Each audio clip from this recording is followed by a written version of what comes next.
झुम बेज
देखबा लगलखिन बाबू ई जे छै सूप पाउडर छै गरम पानी में मिलेबै सूप तैयार भ जेतै।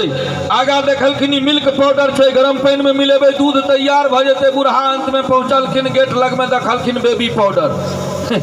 कहलखिन बउआ एहि बारे में नहीं कहिया बुझ गेलिए शहर वाला बड़ तरक्की क गेल छै। बूढ़ा के भेलन जे पाउडर पानी में मिलेबै बच्चा तैयार भ जेतै। जी तो ई गाम घर के सोच छै। आओ लेकिन एखन चली वही गाम घर के परिवेश में हम सब जीव के प्रयास करै छी और वह जीवन सबसे सुखद छै। शहरी जीवन के हम नहीं मोजर दै छियै भाग दौड़ एम्हर टी उम्हर पो, लेकिन ग्रामीण जीवन एखनो बहुत सुखद छै। और आओ ओ जीवन के दर्शन हम कराब बाद में, लेकिन एखन चलै छी सुंदर सन सुर के दर्शन करबै छी। और ओ सुर लिटिल चैम्प्स जीटीवी पर जखन अबै छलै तऽ एकटा डायलॉग हिट छलै छोटा पैकेट बड़ा धमाका। और वही ठाम एक शेर पढ़ल जाए छले कि यह अपनी हुनर से हर महफिल को सजा देता है। अपनी हुनर से हम नहीं कहे छी वो चैनल पर सुनल गप कह रहा छी कि अपनी हुनर से हर महफिल को सजा देता है। देखने में पौआ है मुंह लेकिन बोतल का बजा देता है। और वो पूरा शूट करे थे स्वास्तिक के लेल कि स्वास्तिक बहुत छोट लेकिन जो गायकी बहुत उम्दा और ओकर प्रमाण राधे के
Dina